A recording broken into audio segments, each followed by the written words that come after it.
Hi everyone, this is Professor Hai Nguyen, and I want to welcome you back into another wonderful week here as we are going now into, what is it, 7th week now, guys, of the shelter in place. And it looks like if you live in the Bay Area, looks like we have another month to go, but we must go on. Seems like it's working, guys, that our hospital system hasn't been overwhelmed yet, that the number of cases, still going up, but it's not to the point where it's spiking. So whatever we're doing, let's continue to do what we're doing, because it's not just about the healthy ones, but it's about those most vulnerable. So I hope that you are safe, comfortable, and also enjoying somewhat the quality time with your friends. With your immediate family, right, as you stay in shelter. But on that, guys, we are now getting down to the home stretch of the class. You got about look like I got about 4 more lectures to go, right? 4 more weeks to go, and then you have your final, and that pretty much wrap up the class, guys. So what I'm trying to tell you is, look, you're going down to the home stretch. It's all about survival at this point. But you want to finish strong in this class, okay? Because you have midterm number 2. That will be graded later on this week. So hopefully that will somewhat elevate your grade. And then you still have a couple more discussions left in this class to do. I believe the 2-party system, and also looking at Confederate flags and statues as part of public places. And then you also have your book review.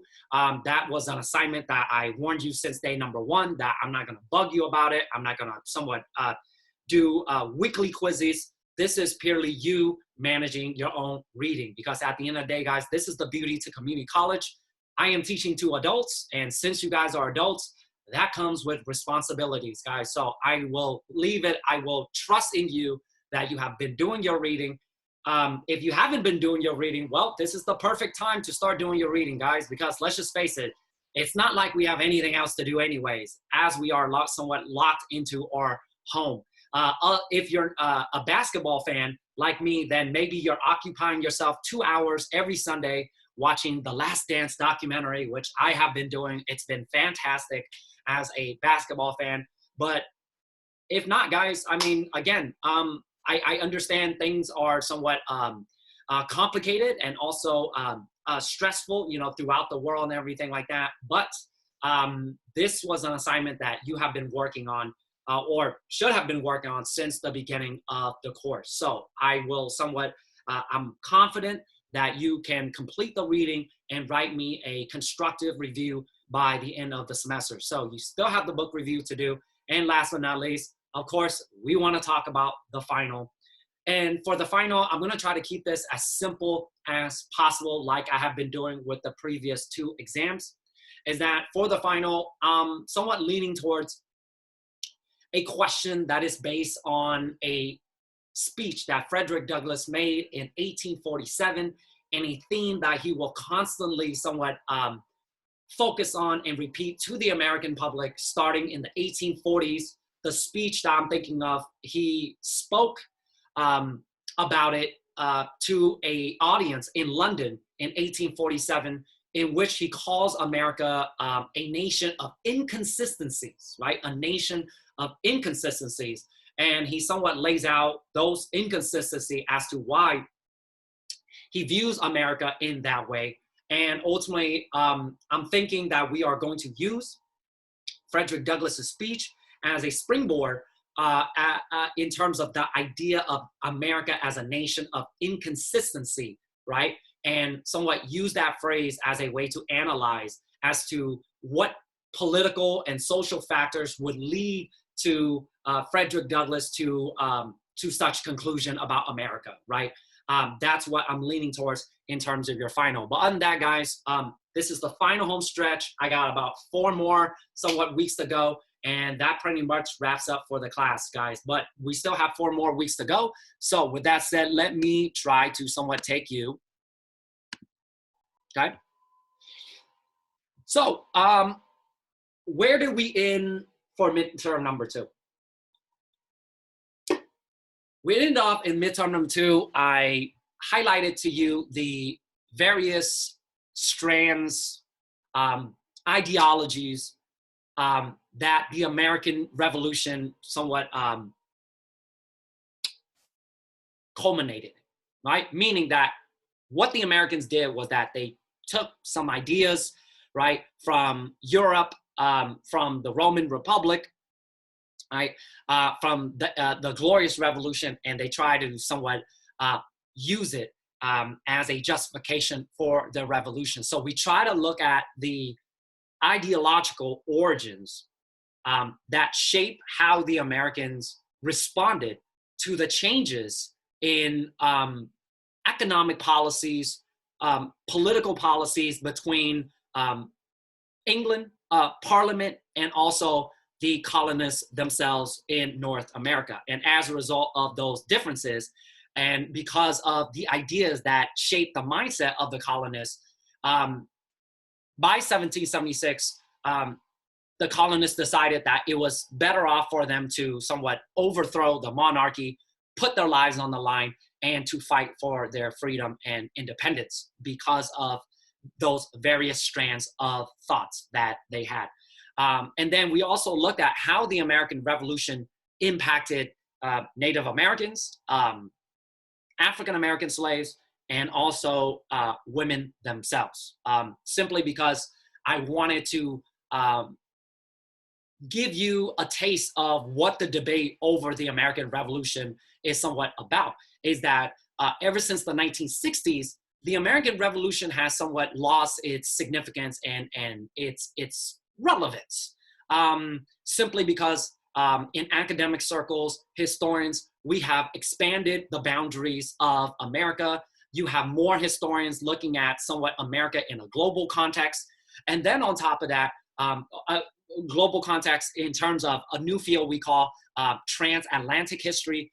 This was a product of the Cold War. It's simply because America was trying to somewhat solidify and strengthen its alliance with Western Europe. So this is the reason why you have the rise of history courses such as Western civilization, in which we look at the West, right? And its somewhat contributions and also its developments.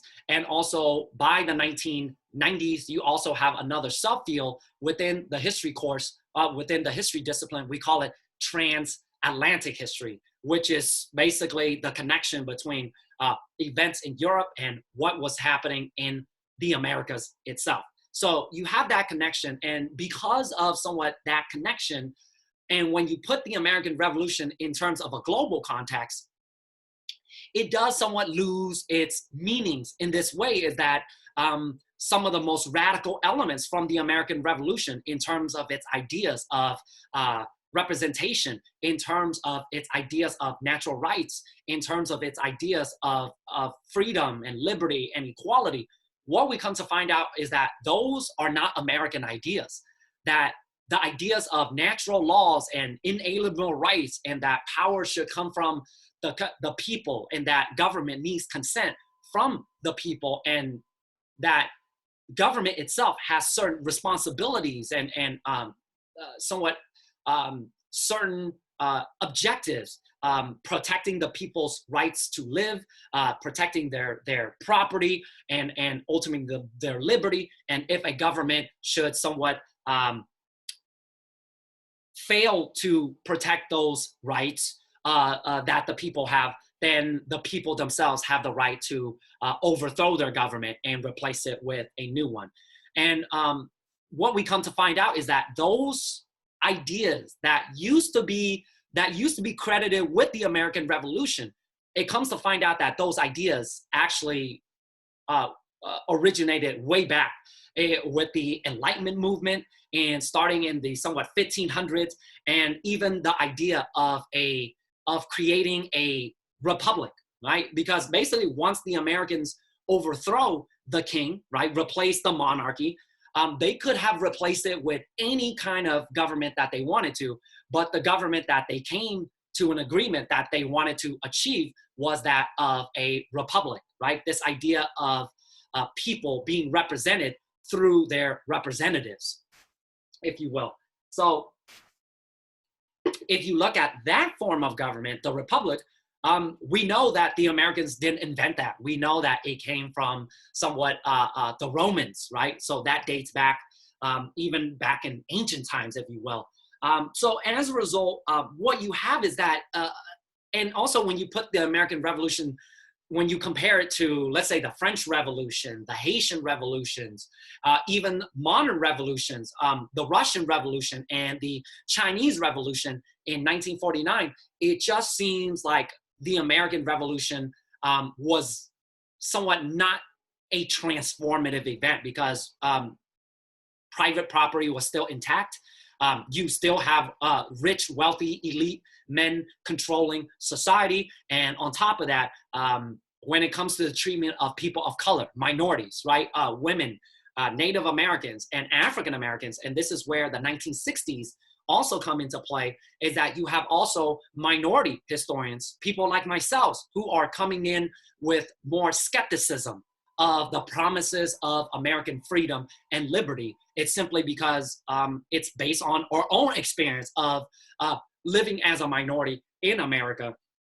So ever since the 1960s, you have had historians challenging and questioning somewhat whether or not the American Revolution was really a transformative and radical event as it was historically portrayed to be. So that's what we looked at for midterm number 2, okay?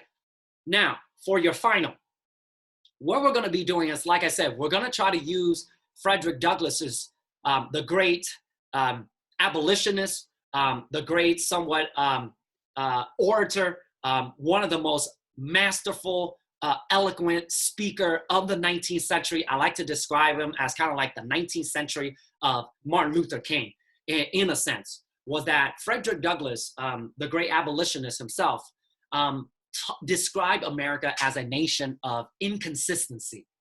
And what we're going to try to do is figure out what he means by that. And this is where we are going to shift gears now, is that we're going to go beyond 1776. We're going to look at what life was like after the American Revolution through the lens of white men themselves. Okay, so I saved the best for last. White males in particular, they're going to be the real winners out of all of this, guys, is that they are going to be the ones who are going to view their rights expanded, right, with time. And they are going to have the opportunity to create a nation based on their ideals and what they want. And the complexity behind this is that why Frederick Douglass described America as a nation of inconsistency is that I think this is somewhere we lose. This is where we shouldn't devalue the meaning of the American Revolution. I understand that heads weren't rolling off the street like they were in French. And I understand the argument that minorities were still being mistreated. Like, I understand that. But I find it somewhat a little bit unfair to hold against a group of people. This is where we have to be very careful in terms of how we judge people in history, guys. Is that I find it a little bit unfair to use values that we have today and try to apply modern values to people who live in the past. Now, that is not to say that there are no rights or wrongs or anything. I mean, historians, we try our best to be objective. So, but I am not somewhat naive to think that all historians are somewhat objective. No, we all have our biases and everything like that. But I do want to say that I think there is some relevance. That the American Revolution itself was a transformative event, and we shouldn't somewhat devalue it in this sense, was that there was an actual change. And it may not seem like it's a lot on the surface, but a transformation from a transfer of power from a monarchy, because if you think about it, that's what the colonists were living under, was that prior to 1776, especially in 1763, the colonists themselves, the English colonists who were living in the Americas, especially the 13 colonies, they were really proud to be a part of the British monarchy. Because the British monarchy is a little different from the rest of the European monarchies in this sense, was that the British comes from a long history of forcing their king to share power with Parliament, and also divided power, separation of power. But you also got to keep in mind that the monarchy itself, at the end of the day, whether the king shares his power with others or not, it is still the king who is at the top. And how people see themselves in society, right, is really based on somewhat their relations and their somewhat connection, and also their loyalty and their affiliation to the king. And it is the king that ultimately dictates society, right? And really forces somewhat roles that everybody have to play upon. Now, I know as Americans, we hate the idea of this rigid, somewhat monarchy that you can only be part of the nobility or the monarchy purely by birth or by somewhat marriage, right? That simply one just can't work hard and ultimately make their way to the top. I know we hate that idea in a modern sense, but if you look at a monarchy itself, a monarchy is good for one thing and one thing only: stability, okay? And this was something that people in the 18th century, right, really admire, and why monarchies existed throughout somewhat European society was that it's really the king that enforces somewhat authority, right? And really force everybody to play their role and make sure that everybody stays in their role. Because when you have somewhat mobility, oftentimes it leads to somewhat revolutions, warfare, and ultimately chaos, okay? Or anarchy. So make a long story short, I don't think we should undervalue the replacement of a monarchy, okay? So you go from a monarchy, and if you look at a monarchy, is this grand, somewhat pompous, really form of government where, you know, you have all this luxury and everybody somewhat is forking over money for the king and queen to have all of their luxuries, if you will.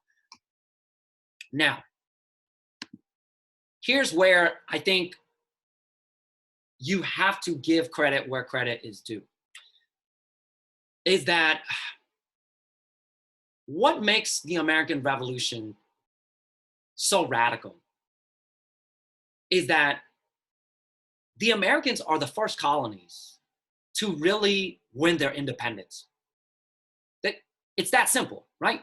They're the first one to kick off the chain, to tip the domino, to lead to this process that we call decolonization.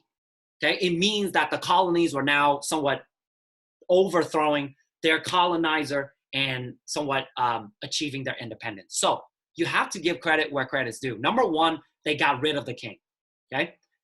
By getting rid of the king, it changes how your society is somewhat glued together, to use a metaphor, right? Because what makes everybody play their role is really their affiliation and their relationship to the king. So getting rid of the king, that's a huge achievement.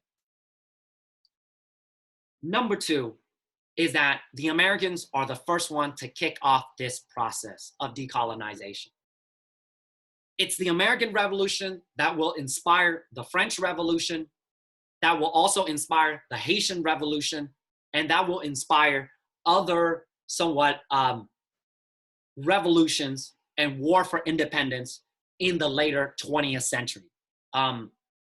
You can look at the Spanish-American War, the Philippines-American War, World War I, World War II, the Korean War, the Vietnam War, many wars in the 20th century.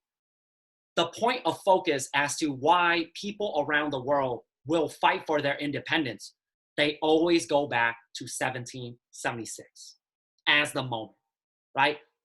So you have to give the American Revolution where credit is due. That's number two, that they're the first one to kick off this process we call decolonization. Last but not least, I think the important thing about the American Revolution is that they could have created any kind of government in any kind of society. And power was in the hands of a few men. You got George Washington, Thomas Jefferson, Ben Franklin was still alive. He's the OG. James Madison, John Adams, and many of these somewhat leaders, the founding fathers of the American Revolution, they could have consolidated power all to themselves, and ultimately it could have fell into the hands of George Washington. He could have been America's dictator because he had public support. He was beloved. And if he wanted to serve for life as president of America, he could have served for life. No, his authority was unquestionable. But instead of America falling into the hands of a dictator, and instead of America somewhat building itself off of some kind of heritage, race, or even nationality, the Americans decided to build a government, a society, a nation based on ideas, right? Based on ideas. It's which was transformative at the time because, again, oftentimes how nations and empire are created, it's by individuals, by kings, or some kind of historical ancestry. But what the Americans did was they reinvented how the process was done, and they created a society that was based on ideas, democratic ideas of representation, of consent, of freedom, and of equality. Okay? A nation built on ideas instead of anything else. And that is what makes the American Revolution so significant, is that when you build a nation based on ideas, okay, and even though you didn't mean to include certain people or anything of that nature, this is something that is not to be undervalued, guys, that words have meaning, words are powerful, and ideas such as freedom, liberty, and equality are contagious, okay? And that's the beauty to the American experience. Every single generation after the American Revolution will always point back to the American Revolution, 1776, and view themselves as the successor of that generation. And every single generation after 1776 is going to try to expand, is going to try to fulfill and expand on those founding ideas of freedom, equality, right? Liberty. But when you, so that's the beauty thing, right, guys? Every single generation after 1776, right? Even Thomas Jefferson and Hamilton, they're gonna fight over who is the right one that is living up to the American Revolution. You got Andrew Jackson in the 1830s. He's gonna make an argument that he is the successor, right? That he is the one carrying the torch that is going to somewhat expand and fulfill the promises of the American Revolution. And then you get to 1860s, you got Abraham Lincoln and the Republican Party making an argument that they are the successor of the American Revolution, okay? And then by the time you get to the 20th century, right, you got somewhat Theodore Roosevelt, right? You got Franklin Delano Roosevelt, okay, expanding on the ideas, right, of freedom and of equality. and of certain rights that we have. And guys, even up until today, you got people, right, who are still reciting the Declaration of Independence. You got people walking around with the Constitution in their pocket, and even policymakers today are still hearkening back to somewhat 1776, 1787 as a guidance, right, of their fight for equality up until today. So it's quite an amazing thing, and I don't think we should undervalue that. So the American Revolution is the foundation that this nation builds itself upon. But that is not to say that it was not at risk. Because the thing about building a republic after the American Revolution was that it was incredibly fragile. I mean, you think about it today, guys. I mean, many countries around the world are struggling, okay, living under some kind of totalitarian, oppressive government. And even when people win their independence or overthrow somewhat oppressive regimes, right? Venezuela, and then you have somewhat Uganda, and you have somewhat countries in Nigeria and South Africa, and so many. Oftentimes, it is not democracy that flourishes. A perfect example, Iraq, Afghanistan, right? Building a free society is incredibly hard because human instinct, I don't know what it is. It just seems like human nature tends to somewhat fall or collapse to the hands of oppressive rulers. And the Americans were no different, okay? The Americans were no different. It was a young, brand new country that was formed in 1776. It fought a brutal war. It won its independence by 1783. But by 1783, again, they're really navigating uncharted territories.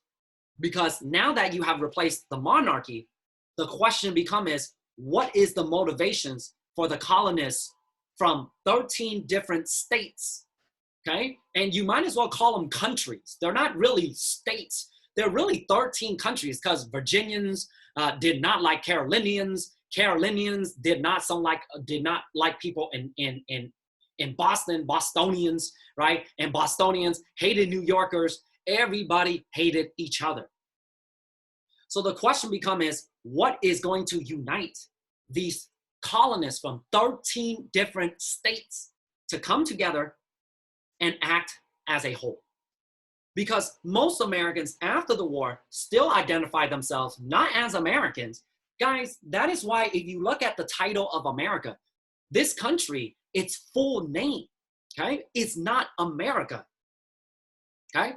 It's only in the 20th century is when you have Americans start to refer to their country as America.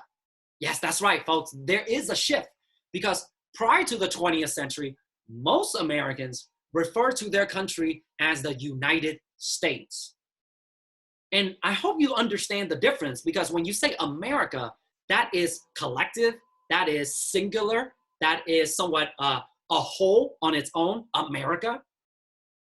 But if you look at the title, the United States, right, of America, the United States means that America is basically a collection of states coming together, right? And ultimately hoping that they would act as a whole, if you will. But I hope you understand the difference between the United States and also America as a title as to how America referred to their own country. And again, prior to the 20th century, most Americans refer to, or at least most Americans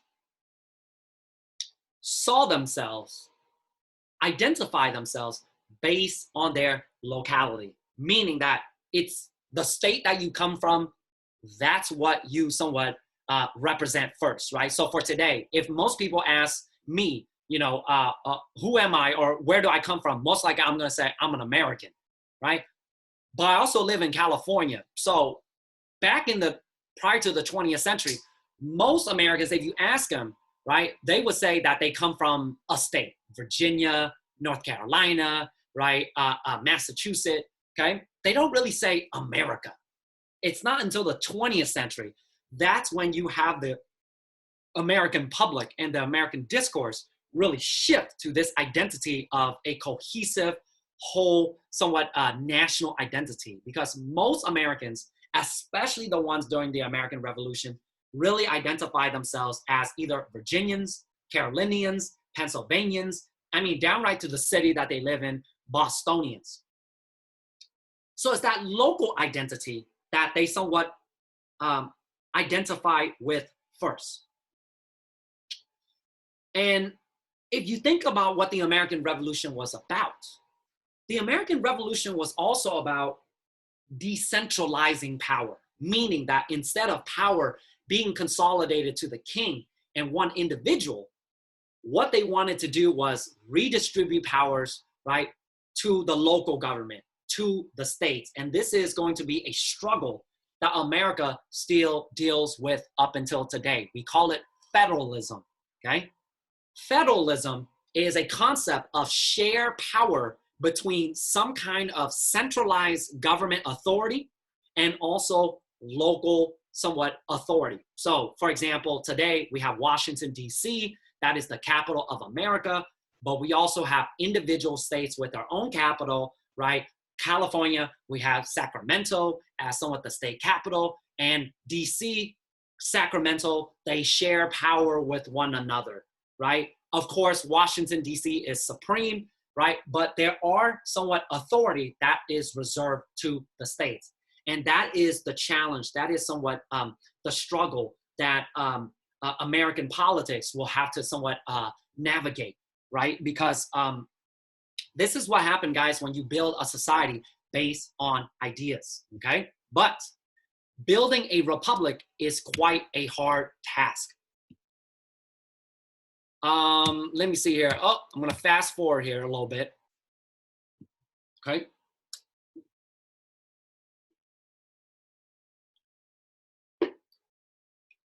Now, that local identity that most Americans identify with, this is going to be a really big challenge.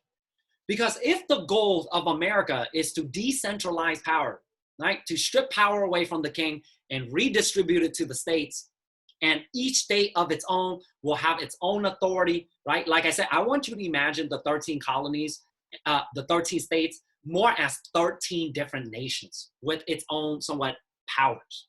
And they don't like other states interfering in their somewhat business.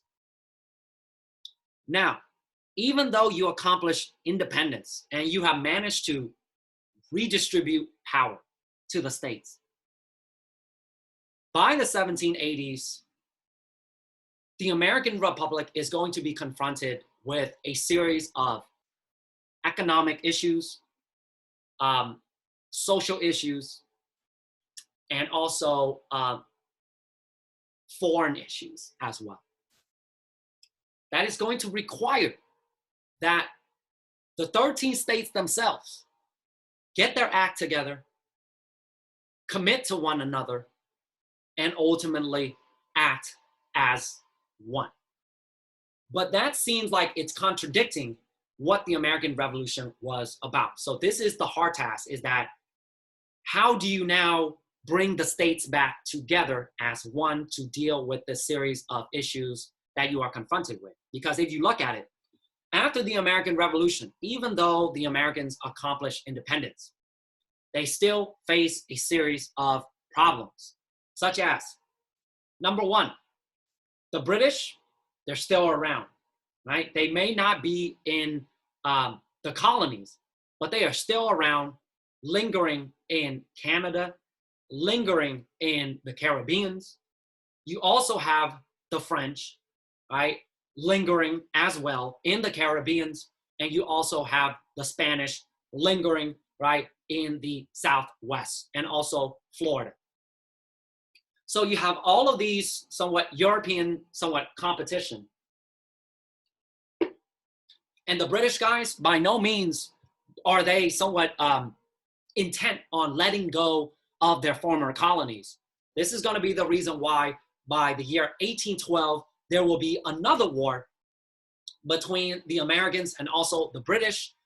We often call it the Second War of Independence, where the British will try to recolonize the Americans, but they will fail. But that just shows you somewhat the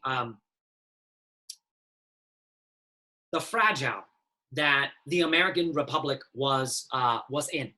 That you still have these European powers lingering around. You also have Native Americans not relinquishing the control of their land without a fight. And then on top of that, you have men in the military threatening to overthrow the American Republic unless they get paid. Almost like a coup, like a military coup, right? Because again, it's really the men in the military, guys. It's the soldiers that won the war. They are the ones in control. But the soldiers in the war, they sign up for war because they wanted to get paid. And if the government cannot pay them, well, guess what, right? They have every right whatsoever to overthrow that government because they are the ones that was fighting. So you have soldiers threaten mutiny because they wanted to get paid. And if you're wondering, why couldn't the states somewhat, or the continental government pay their soldiers? It's simply because at this time, money was somewhat worthless. Because what you have was that prior to the American Revolution, you have gold and silver operating as your form of currency. The problem with gold and silver is that there's only a finite number of gold and silver that you can use. So when you need more money, right, you're going to have to get more gold and silver. So the alternative to that is basically paper money, okay? But the problem with paper money is that paper is not a finite. Well, I mean, technically it is, but it's a lot easier to somewhat, chop down a tree, cut up pieces of paper, if you will, than going into a mine and digging up gold and silver. Make a long story short is that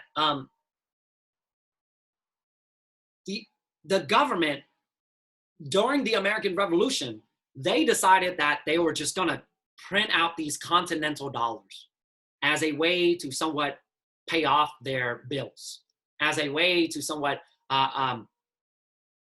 pay off their debts.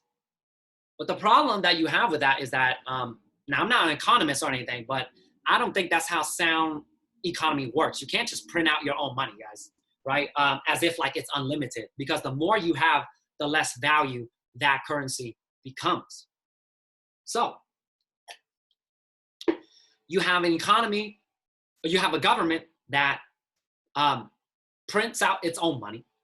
It has no power of taxation because, again, the idea here was that each state will decide on their own, right, what kind of taxation, what kind of policies, what kind of government they are going to somewhat live by. It's really in the states itself. So you have a weak government that is based on volunteerism and consent from the states. And then last but not least, and another issue that they also had was you have various states competing with one another for business.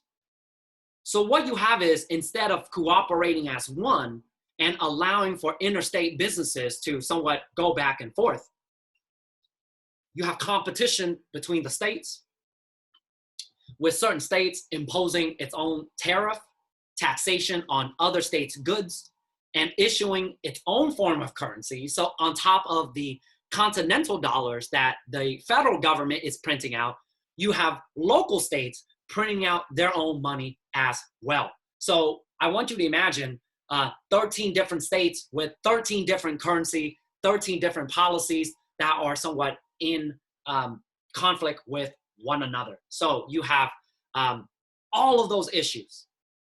But none of those issues will be as dire and become more of a nightmare for the founding fathers in their sleep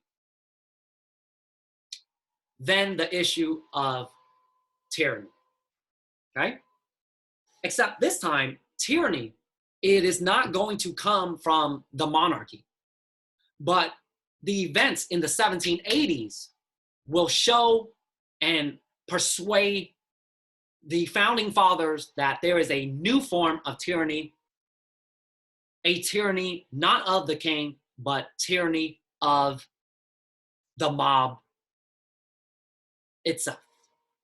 Tyranny of the majority, tyranny of the people, tyranny of democracy, okay? And this is where we somewhat transition to the 1780s. Because the founding fathers, when they declared their independence, they were operating on a very simple assumption that men, if put under the right conditions, religious freedom, political freedom, men will accomplish progress, will achieve will accomplish progress, will lead to a better humanity, okay? So essentially, men are good. That's what they assume. Men are good, right? If you just let the men, right, run society, we are going to become a better society. And that they also put their faith that men themselves will be able to put the interests of the country, the republic first, instead of their own self-interest, right? We talked about this, right? We talked about how George Washington, he somewhat reflected those values, right? We call it virtues, disinterestedness, and putting the public good ahead of your own, right? You're gonna do the right thing for the country, right? Rather than for yourself. Sounds a little bit like communism to me, but it's not. But that was the assumption, that the Americans are gonna put the interests of the republic first rather than their own. Here lies the problem with that assumption, is that they're wrong. Because what you have after the American Revolution is that you are going to have ordinary men of ordinary means, okay, doing what is best for themselves, right, in their self-interest, okay? And as a result, what you have is basically a disaster, right? A disaster. Because you have an economy spiraling out of control. You have the potential threat of mutiny from within, from the soldiers. You have the foreign threat of European powers, okay? And then on top of that, this government, this fragile government, under the Articles of Confederation, had no authority to taxation, so it couldn't increase revenue to pay for the soldiers, right? And then on top of that, it did not have the authority to draft a military to somewhat enforce its authority. The Articles of Confederation only granted the federal government that it needed to ask the states to volunteer. Yes, that's right, folks. The federal government can only ask the states to volunteer in terms of providing manpower, soldiers, for the federal government to enforce the law.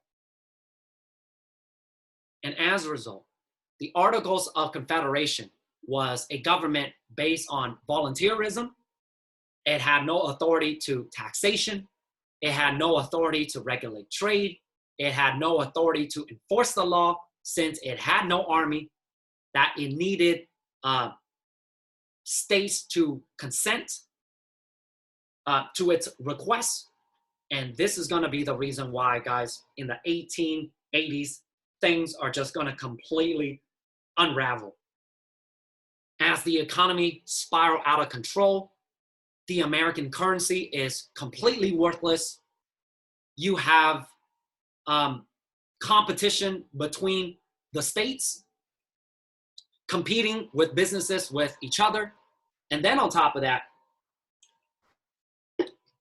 you have the British as a way to spite and somewhat seek vengeance upon their former colonies.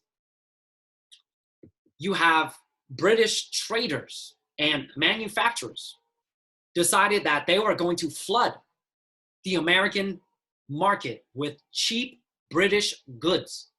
Okay, so they're just going to give the Americans a whole bunch of stuff.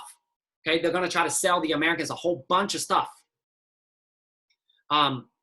goods that they produce. So these could range anywhere between clothing, silverware, okay, tea.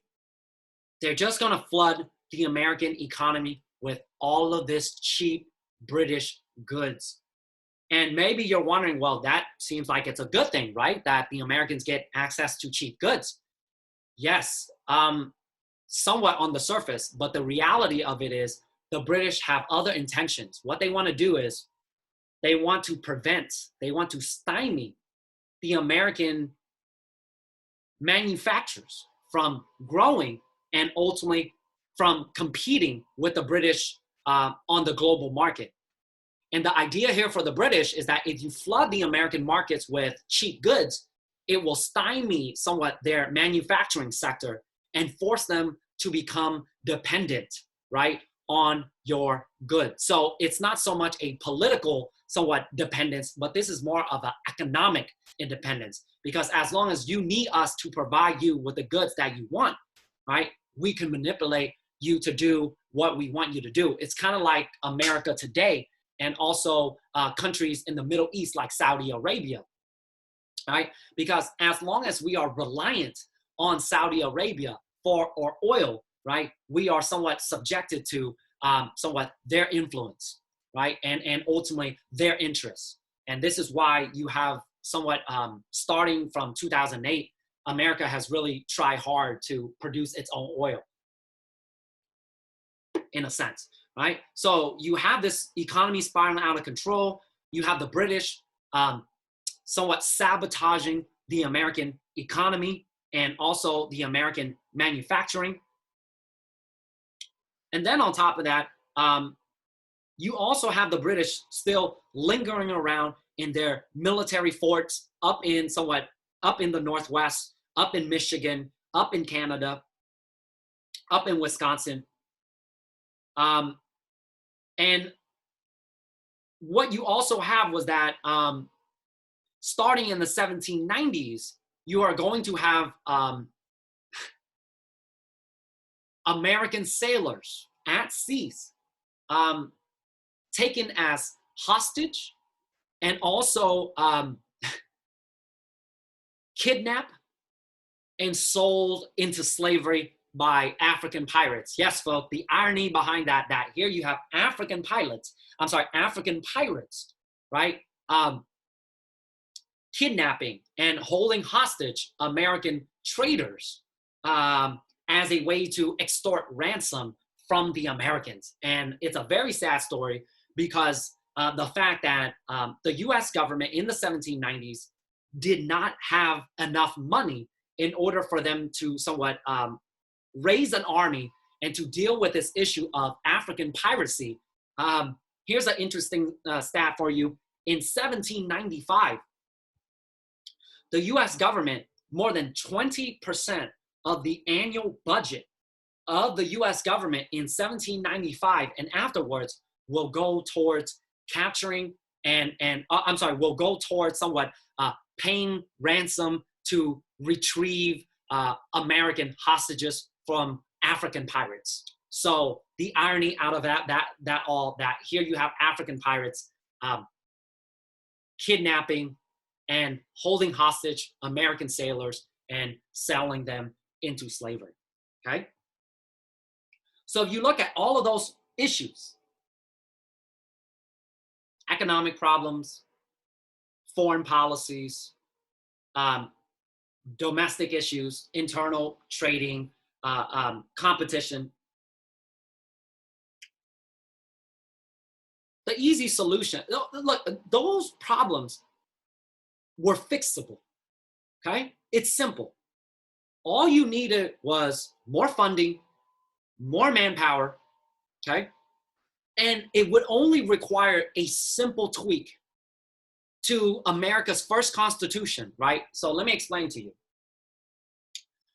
What do we mean by a constitution? A constitution is basically a framework. It's kind of like an instruction manual in terms of how your government is going to be set up. That's what a constitution is, guys, right? It's an instruction manual on how to set up your government and what its responsibilities will be. Now, the US Constitution that is currently operating right now, that somewhat shape how America is governed, is actually not America's first constitution. If you want to talk about America's first constitution, it actually comes from this piece of paper that you see in front of you right here. It's the Articles of Confederation, okay? The Articles of Confederation was America's first constitution because it laid out the groundwork for how the federal government is set up, okay? So in order for the federal government to address the issues of trade, piracy, right, foreign competition, okay, all it really needed to do was make a few tweaks to allow the Articles of Confederation, right, to have the authority, right, for it to get more money. It's that simple. You go in, make a few tweaks, right, to allow the Articles of Confederation to get more money. But the reason why they are literally going to scrap the Articles of Confederation and replace it with the US Constitution has somewhat little to do with all of those economic problems that I just listed to you.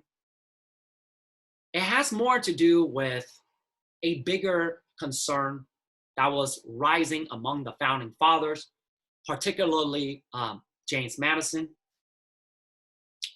The biggest concern that is going to lead to the ratification of the US Constitution by 1789 is going to lie in the state assemblies themselves. So for the founding fathers, even though they fought the American Revolution to decentralize power, to transfer power back to the states, it is going to be the states themselves, the local state capitals. That is going to be their biggest concern. And in those state capitals, what you have were state legislatures who were not being virtuous, who were succumbing to the wishes of the people, right? And doing things, passing policies that were not best in the interest of the republic itself. And as a result, this is what I mean by when I say the founding fathers fear democracy, right? This is what I mean when I say the founding father fear the tyranny of democracy. Because why? What you have was that people were struggling in debt, okay? And instead of paying off that debt, you have people in America, they just wanted that debt to be wiped out. That's it. Just pretend like it never happened, okay?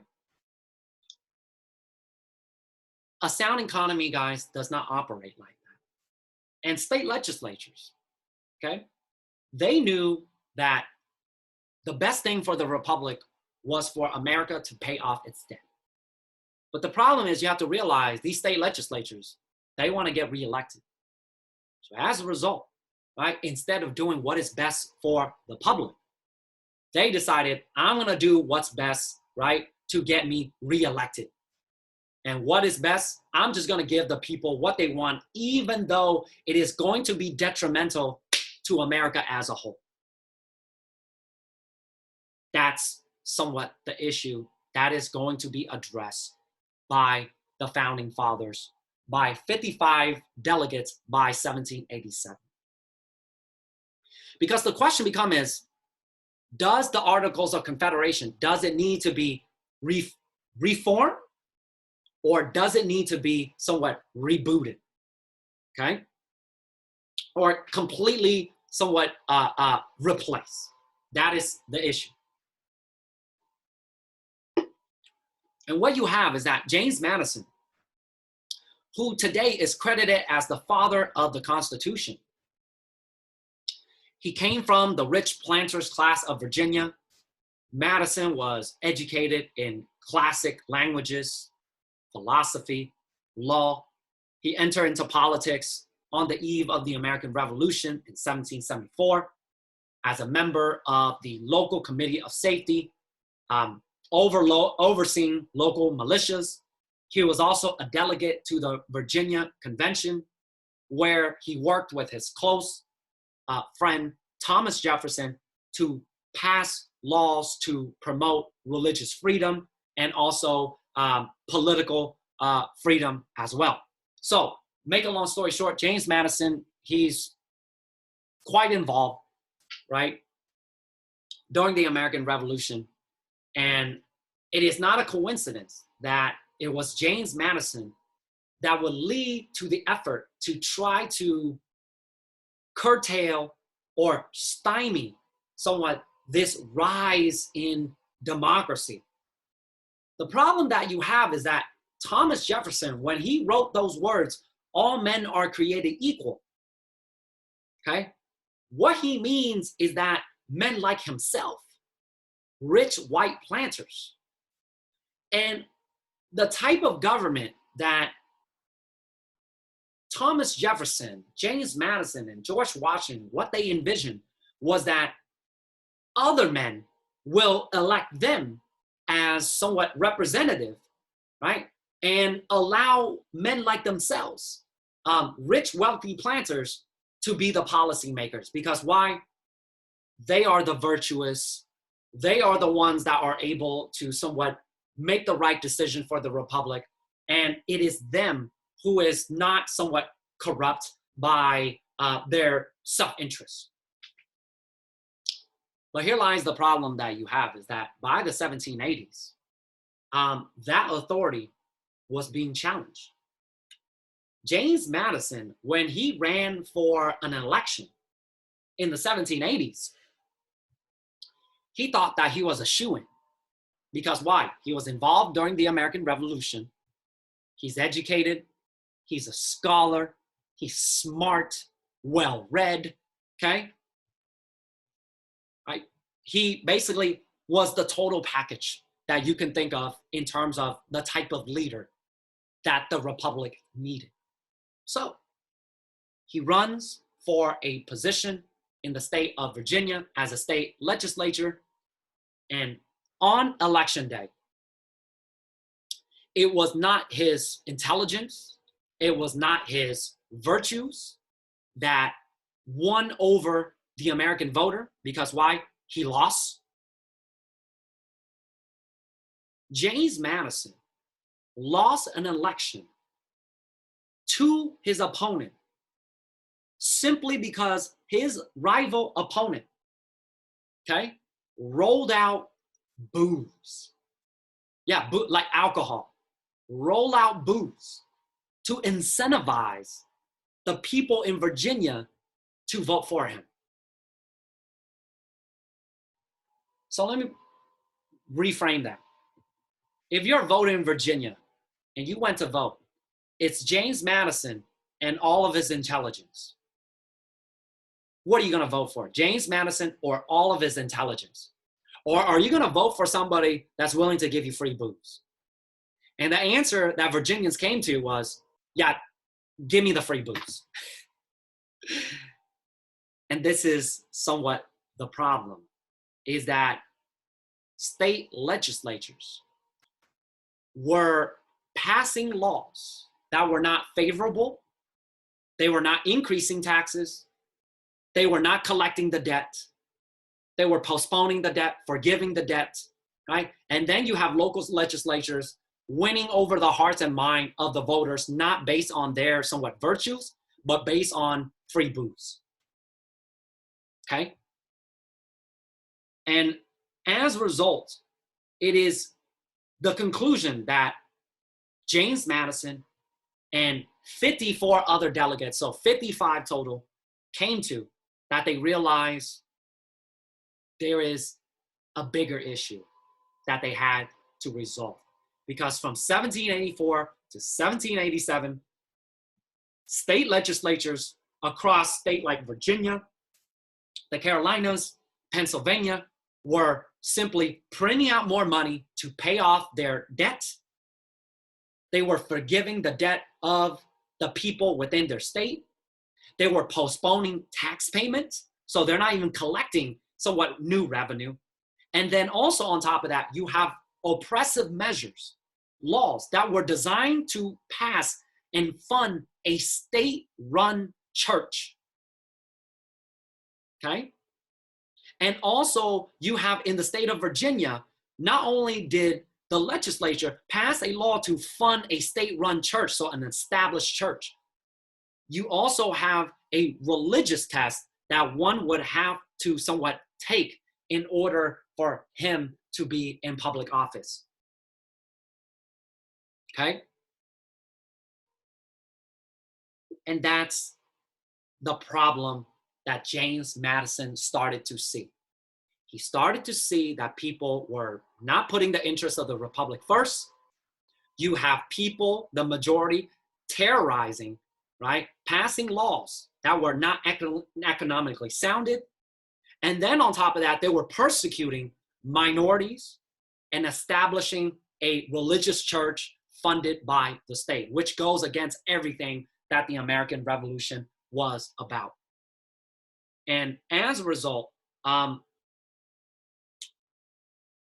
you have James Madison really sounding the alarm, but it's not just James Madison, it's also George Washington, John Adams, Alexander Hamilton, Thomas Jefferson, who were shaking their heads in disbelief and anger by what the state legislatures did, okay? As a way to court the votes of the voter, manipulate the votes of the voter, right? And getting themselves elected into office. So what they saw was, this is what we call an excess of democracy. That you have politicians themselves succumbing to the wishes of the people, which sounds kind of ironic because that's what we want our politicians to do, right? But it was actually quite the opposite back in the day, guys, because the idea was once you vote for somebody to elect you, that person should have somewhat the authority to do whatever he wish is best in the interest of the republic. But that's not what you have here. So what you have is that there was a fear that the American Republic would fall under the tyranny of the wilderness of anarchy and vice, of the mobocracy. And the final event that is going to break the camel's back or really inspire the founding fathers to come together and to somewhat reboot this whole somewhat experiment has to do with the Shays Rebellion. The Shays Rebellion was in 1786. What you have was that in Western Massachusetts, farmers were hit particularly really hard by the prices of their crops losing its value, okay? So the prices of their crop losing its value. Farmers are struggling to pay off their debts, forcing many farmers to foreclose on their farms. As farmers defaulted on their somewhat property, on their loan, you have increase in homelessness, poverty, okay? And what you also have was that in Western Massachusetts, it did not sit too well with the farmers out in Western Massachusetts that many of them were veterans of the American Revolution. So these are military veterans, they're heroes. It did not sit too well with many of these American Revolution veterans that the state legislatures, instead of somewhat being sympathetic, siding with the people, the state legislatures decided that they were going to side with the lenders, with the banks, and instead of paying a pension that these veterans had earned because of the military services during the American Revolution, the state government decided that they're not going to pay out the veterans with their pension. And then on top of that, they're going to collect they're going to collect taxes. And then on top of that, they are going to collect on the debt that these farmers owe. And as a result, it led to a perfect storm of a rebellion led by Daniel Shay. Daniel Shay, he's an American Revolution veteran, lives in Western Massachusetts, and he decided that enough was enough. So he armed himself and he organized with his fellow somewhat countrymen, and they decided to march down to the local houses to oppose what they described as a tyrannical government of Massachusetts. And this tension itself would escalate into armed conflict because by January 1787, Daniel Shay and his group of rebels, they are going to try to take over the federal arsenal at Springfield, Massachusetts, with the hopes of acquiring more arms to somewhat supply to their rebellion. But the state militia arrive.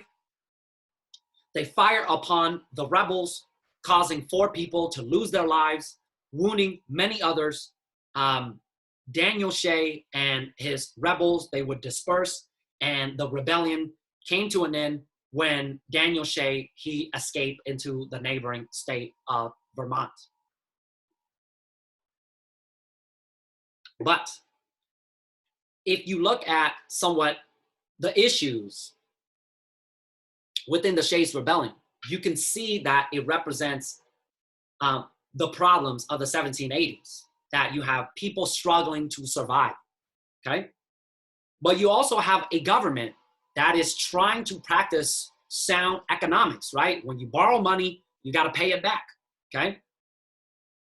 And that's where the clash comes in, because the people believe that the government should be on their side to try to protect them and provide relief and alleviate some of the economic stress that they are suffering from, because they believe that power comes from the people like themselves, and when the government is not on their side, they have the right to abolish it. So you can make an argument that they're really living in the spirit of 1776. But the counter argument that you can make is that the state legislatures, they were actually trying to do the right thing, right? That they wanted people to pay off their debt. They wanted the state to somewhat to pay off its debt as well. So as a result, you have a conflict of interest in terms of what the people want and also what is best for the republic. And what is best for the republic is for the American people to pay up what they had owed. And in order for you to somewhat do that, well, the state needs to collect taxes and it needs to collect debt. But when it does that, it did not sit too well with the people in Western Massachusetts. So hence, not to take up too long or anything like that, that is why the Shays Rebellion, you are going to have over 2,000 people participating in this rebellion throughout Western Massachusetts. And it really presented a serious challenge to the government that was under the Articles of Confederation. Because the Articles of Confederation, it really had no authority to collect taxes, and it also did not have an army in order for it to go to try to put down this rebellion out in Western Massachusetts. So you have this somewhat rebellion breaking out, and it is causing the founding fathers to be very alarmed by what's happening. And by 1787, what you have is that George Washington, James Madison believed that the time had come for America to create a stronger national government. Okay, a stronger national government to fix the problems of the Articles of Confederation. You have other folks who are somewhat a little bit skeptical.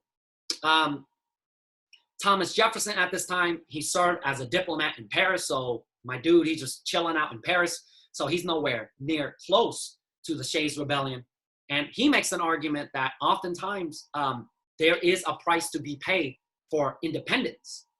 For, as I quote from Thomas Jefferson, he makes the argument that the tree of liberty must be refreshed from time to time with the blood of patriots and tyrants. Meaning that this is part of the game, right? This is what freedom looks like. Sometimes blood has to be shed. That was his argument. Now, Thomas Jefferson, of course, he's a man of great contradiction, if you will. And also, guys, he's thousands of miles away in France drinking somewhat wine at this time. So he's not home dealing with somewhat this rebellion, whereas James Madison and George Washington, they are. And as a result, by the summer of 1787, it was in the city of Philadelphia. That was where 12 states, they called upon 55 delegates to convene in the city of Philadelphia. 12 out of the 13 states. If you're wondering, well, who the hell was the other state that did not show up? It's Rhode Island. Rhode Island was very skeptical. It was very somewhat critical of this effort, of this notion that you would want to redistribute power back to a centralized authority. Kind of like the reverse of the American Revolution, right? Instead of power being given to the states, now this convention is asking the states to give power back to a national entity. And this is where Rhode Island said, the hell with it, we're not even gonna show up, because at the end of the day, right, we believe in our sovereignty, okay? And they refused to attend, a decision that pissed off even the normally cool and calm George Washington, who had come out of retirement to preside over the meeting. And the convention itself drew criticism from its opponent for the meetings. It looks really shady because when they met up in Philadelphia, it's not open to the public, okay? They basically locked themselves into this assembly hall, this convention center.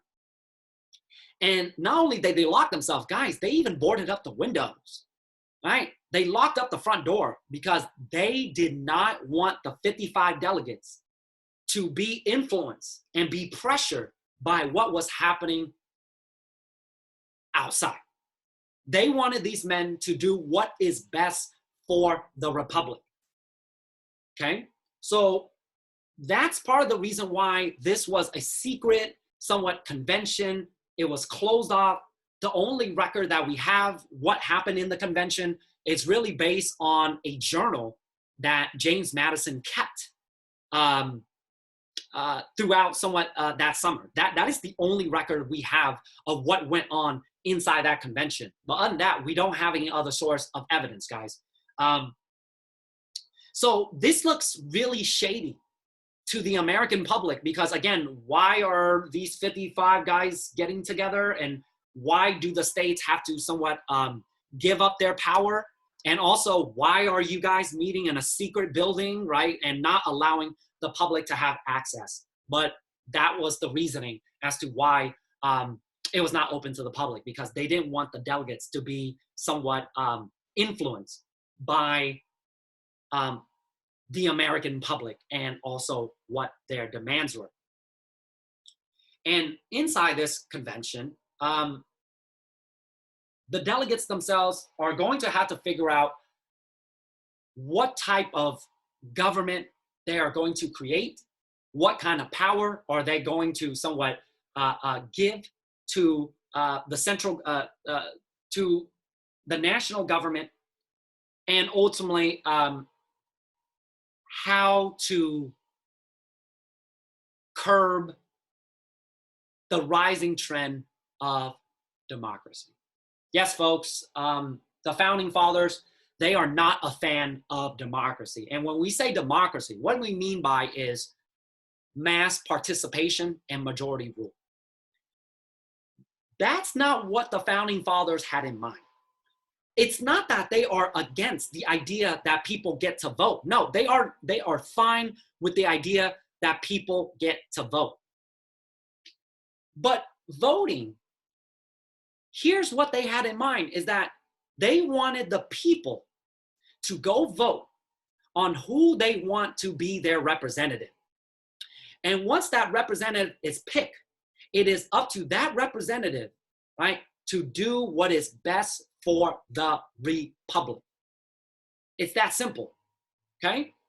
A democracy is basically what the people want, what the majority want, you put it to a vote, and whatever the majority says, that is the law of the land, right? I hope you understand the difference there, right?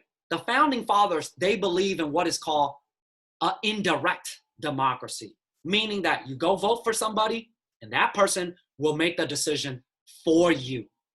It is not you that tells your representative what they should be doing. No, right? You simply select your representative and that person will make the decision for you. That's how it works. Because why? Again, guys, the founding fathers, when they say that all men are created equal, they're talking about men like themselves. Okay? And what they are seeing is what? Voters being manipulative, right? Manipulated by their politicians, the state legislatures. Okay? And it goes both ways, right? The state legislatures is courting them with barbecues and booze rather than policies.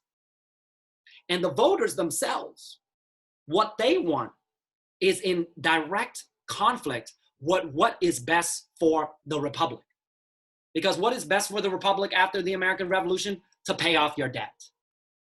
Okay? To pay off your debt. It's that simple. And how are you going to pay off your debt? You got to raise taxes. You got to go collect money. But the problem is, people, they don't have money, right? Or if they have money, it was worthless, okay? All they have is land. And even the land, the crops that they're growing on, right, is decreasing in value. So it's kind of like what's going on right now in this pandemic, right? You got people laid off out of work, okay? You got some conservatives saying, well, tough luck. Figure things out, right? Go be a DoorDash person. Go deliver food, right? Go work at a grocery store. And then you have some people that says, no, right? The government should just send you a stimulus check. First round, you'll get $1,200. Second round, they're talking about $2,000 a month. Guys, that stimulus check sounds nice, but you're gonna have to pay that debt somehow, some way down the road, right? And that's the problem, guys. That's what's going on in this time period, the 1780s. People are losing their jobs, they're losing their land, they're losing their farm, and then you have a government that wants to get more money out of them, okay? So you have conflicting interests here, okay?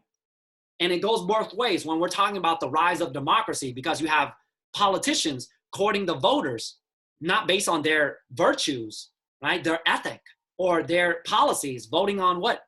I can give you booze. I can give you free barbecue. Come out, vote for me. I'm going to feed you. I'm going to give you booze. Vote for me. That's not what the founding fathers intended, and vice versa. The founding fathers thought that the farmers would be the embodiment of virtues. They would work hard. They would pay off their debts, right? They would succumb. They would somewhat agree to somewhat pay our higher taxes. No, that is not what is happening. And as a result, so you have state legislatures, you have the people themselves not acting somewhat virtuous. Democracy is on the rise. You have the mob, right? Majority rules. You have state legislatures abusing their power, right?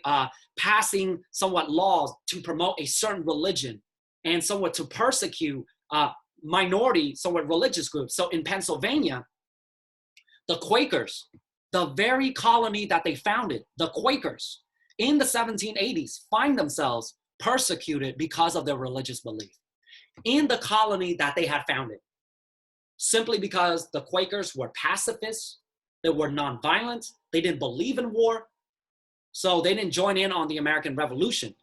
And because they didn't fight on the American side, they're viewed as traitors. As a result, once the Americans win, the Quakers are going to be persecuted in the very state that they founded. And that's what I mean when it's tyranny of the majority. Okay? You have the majority, non-Quakers, using their authority, their power as the majority to oppress the rights of minorities. You have those in Virginia passing laws to establish a state-funded church, okay? Passing a religious test. This was something that was very alarming to Thomas Jefferson in particular, simply because he believed that government should be separated from religious ideologies, if you will. So, how do you create a government that can give you representation, okay? But also, okay, put the American Republic on the right track. And then on top of that, to make sure that the minorities are protected, okay? And that power is in the hands of virtuous men. How do you do that?